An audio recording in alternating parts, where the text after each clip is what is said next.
Amin sudah rapi dengan baju batik berlengan panjang dan celana panjang bahan berwarna coklat susu. Satu-satunya pakaian bagus yang ia punya karena ia malas ke pasar untuk membeli pakaian. Alhasil, jika ada acara seperti ini, dia bingung sendiri akan memakai baju yang mana. Rambut ia sisir rapi dengan mengoleskan minyak rambut agar klemis dan ketombenya tidak kelihatan. 1-2 tetangga yang lewat di depan rumah Pak RW memperhatikan Amin dan dengan kebingungan. Mau undangan ke rumah siapa? Sudah rapi begini. Tuk, tuk. Assalamualaikum, Dek Jian, panggilnya di depan pintu dengan jantung yang berdetak cepat. Tak ada tanda-tanda sahutan dari dalam rumah. Bahkan Amin sedikit berjinjit untuk melihat ke belakang rumah. Namun karena gelap, jadi tidak terlalu kelihatan. Tuk, tuk. Assalamualaikum, Jian, panggilnya lagi. Kali ini suaranya agak keras, berharap segera dibukakan pintu karena orang mulai ramai memperhatikannya. Klek. Waalaikumsalam. Nak Amin, mari masuk. Bu Sofia, istri Pak RW yang membukakan pintu untuk Amin, lalu mempersilakan Amin untuk duduk di ruang tamu. Ada perlu apa udah rapi gini? Tanya Bu Sofia yang memperhatikan Amin tanpa berkedip dari ujung kaki sampai ujung rambut. Mati-matian ia menahan tawa saat kaos kaki yang dipakai Amin bolong bagian jempolnya. Bukan hanya di satu sisi, tetapi di jempol kanan dan kiri. Bu, Pak RW belum pulang, masih ada acara di rumah Pak Lurah. Nanti aja balik lagi ke sini ya, ujar Bu Sofia sambil tersenyum. Amin melongo. Kenapa dengan Pak RW? Ia tak mengerti arah pembicaraan Bu RW. Begini Bu, saya bukan mau makan bakso dengan Pak RW, tetapi mau makan bakso dengan Dek Jian, terang Amin sambil menggaruk rambutnya yang tidak gatal. Oh, mau makan bakso. Saya kirain mau undangan kemana. Udah pakai batik gini. Bu Sofia tergelak sendiri saat menyadari kekeliruannya. Jian ada, lagi teleponan di kamarnya. Sebentar, ibu panggilkan ya. Bu Sofia berdiri dari duduknya, lalu masuk ke dalam. Karena batas antara ruang tamu dan ruangan dalam rumah dipakaikan krei dari bahan kain, sehingga Amin tak dapat melihat dengan jelas kondisi di dalam ruang tengah Pak RW.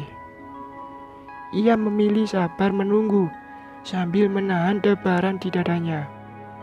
Peluh yang bercucuran membuatnya mengambil sapu tangan di saku celananya, lalu mengelapnya dengan cepat. Bang Amin, udah sampai. Ayo kita langsung pergi, ajak Jian dengan garis bibir tertarik ke atas. Dengan riang gembira, Jian lebih dulu memakai sandal, lalu membuka pintu pagar. Ia tidak menunggu Amin, yang kelabakan memakai sepatu bertali miliknya. Jian sudah berjalan sendiri sampai di depan gang mawar, sedangkan Amin masih sibuk memakai sepatu yang menurutnya tak berpihak padanya malam ini. Jian, tunggu, teriak Amin saat Jian memberhentikan angkutan umum. Amin berlari sekencang-kencangnya agar dapat menyusul Jian. Wanita itu sudah duduk di depan, tepatnya di samping sopir angkutan umum. Di dalam sana, sudah ada ibu-ibu bertubuh kurus juga duduk di samping sopir, sehingga ia mengalah untuk duduk di belakang saja. Mata Amin tak hentinya memperhatikan Jian di depan sana, yang sepertinya sedang memainkan ponselnya sambil tersenyum. Amin pun ikut tersenyum. Mimpi apa dia bisa jalan berdua dengan Jian? Walau duduk berjauhan seperti ini, Jian mungkin masih malu berdekatan dengannya. Maka dari itu memilih duduk di depan. Tak apa, cinta ada karena terbiasa. Ia yakin suatu saat Jian akan mencintainya seperti ia mencintai Jian. Kiri, Bang, ucap Jian pada sopir angkutan umum. Mobil pun menepi. Jian turun dengan cuek, lalu berjalan masuk lebih dulu ke dalam warung bakso yang terkenal enak dan mahal di sana. Meninggalkan Amin yang sibuk mengeluarkan uang dari saku celananya untuk membayar ongkos. Kakinya melangkah lebar menyusul Jian yang sudah siap memesan makanan. Amin memilih duduk di samping Jian agar keduanya bisa dekat, dan Amin merasakan sensasi duduk di dekat anak. Bang Amin duduk di depan saja, biar kita bisa saling pandang. Kalau di samping gini, miring dong lihatnya. Nanti leher Bang Amin sakit, nggak bisa balik lagi, gimana hayo? Miring terus begini. Jihan mempraktekkan leher miring yang kaku pada Amin, membuat Amin menelan saliva. Ia menjadi takut. Ada benarnya juga perkataan Jian. Lekas ia berdiri, lalu pindah posisi, duduk di depan Jihan.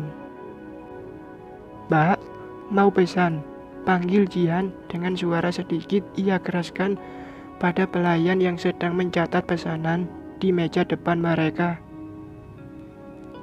"Sebentar ya," sahut pelayan yang kembali fokus pada tamu yang lebih dahulu memesan menu.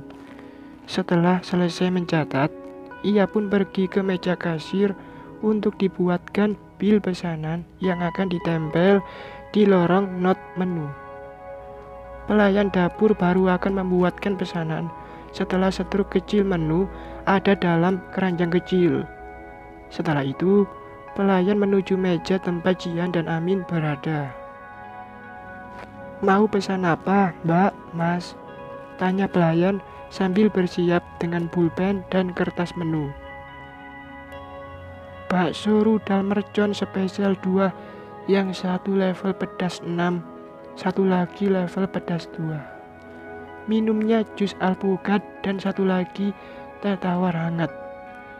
Bakso mercon urat dibungkus 5 ya, jus jeruk 5 dan kerupuk kulit 10 bungkus.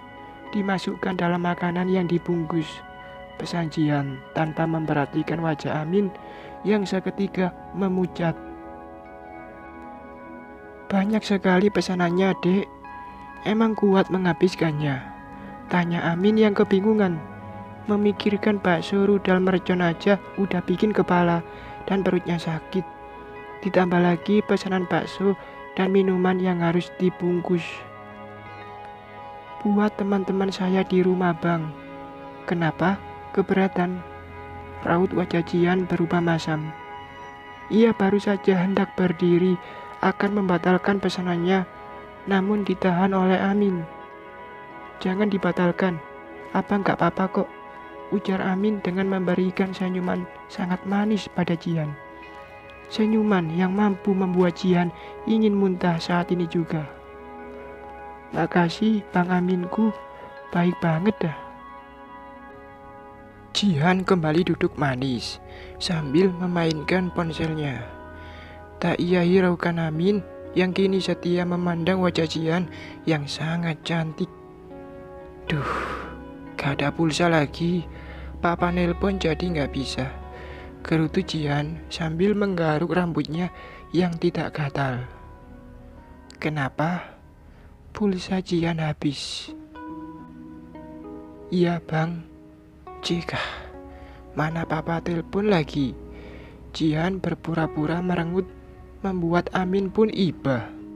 Lekas Amin mengeluarkan dompetnya, lalu mengambil satu lembar uang 50.000, kemudian ia ulurkan pada Jian. "Beli pulsa dulu Ki, abang tunggu di sini," ucap Amin dengan begitu dewasanya. Tanpa basa-basi lagi, Jihan menyambar duit di tangan Amin, lalu berlari keluar restoran bakso untuk mencari pulsa. Amin hanya menghela nafas panjang, lalu menggelengkan kepalanya. Aku harus bekerja lebih keras lagi agar bisa mendapatkan Jihan untuk menjadi istriku. Gumamnya optimis, penuh keyakinan. Jihan kembali, tepat dengan hidangan pesanan yang sudah tertata rapi di atas meja. Jihan memperhatikan kuah merah di dalam mangkuk. Ia menyodorkan pada Amin, sedangkan dirinya memilih mangkuk dengan kuah tak terlalu merah. Amin yang tak paham tentu saja bersorak gembira saat Jihan memberikan mangkuk bakso lengkap dengan mengambilkan sendok untuknya. Perutnya yang lapar, jadi semakin merontah minta diisi, karena terlalu bersemangat. Tanpa basa-basi, Jihan mulai menikmati baksonya yang sangat enak. Begitu juga dengan Amin, satu persatu masuk ke dalam mulutnya, hingga lidah rasa terbakar. Namun ia tahan, kuah bakso yang super pedas menurutnya. Hanya karena Jihanlah ia mencoba menahan kuat rasa pedas, hingga bercucuran air mata. Bahkan ia sudah menambah 2 gelas teh hangat agar rasa terbakar lidah dan perutnya sedikit berkurang. Mangkuk bakso Jihan sudah habis, sedangkan Amin belum juga tandas barang setengah mangkuk. Sangat perlahan Amin memasukkan kuah setan ke dalam mulutnya. "Mbak, minta tagihannya," pinta Jihan dengan suara keras pada pelayan yang sedang berdiri di dekat kasir menunggu pesanan. Lekas pelayan itu menghampiri meja Jihan dan Amin, lalu menyerahkan setruk pemesanan. "Makasih, Mbak." Beb. Halo, Pak. Iya, ini mau pulang. Apa? Papa udah di depan. Iya, Jihan udah selesai. Bentar, Jihan ke depan. Bang, Jihan duluan ya. Sudah dijemput Papa. Makasih untuk traktirannya. Impas ya, Bang. Motor abang dengan makan bersama saya. Jihan segera berlari keluar restoran sambil membawa aneka bungkusan di tangannya. Amin masih terbengong tak percaya. Apalagi kini nominal total tagihan melebihi isi dompetnya. "Bisa bayar nggak?" "Nggak cukup duit saya, Mbak," jawab Amin dengan wajah pucat. "Kalau pacaran sama anak, kudu modal banyak, Bang. Makan 500.000 aja, masa nggak bisa bayar?" "Dah, sana masuk, cuci piring," kita pelayan warung dengan kesal. Karena Amin tak mampu membayar tagihan makan 520.000. Amin hanya mampu membayar 400.000 rupiah, sesuai uang yang ada di dompetnya. Jihan sedang tertawa-tawa bersama seorang lelaki dengan motor gedenya. Amin yang baru pulang dari restoran bakso menoleh ke asal suara renyah tawa milik Jihan. Susahnya mau dapetin anak, belum juga jadi istri, kita udah sakit perut, jadi tukang cuci piring, dan isi dompet terkuras, ujar Amin memelas, sambil meremas perutnya yang perih, karena makan terlalu pedas.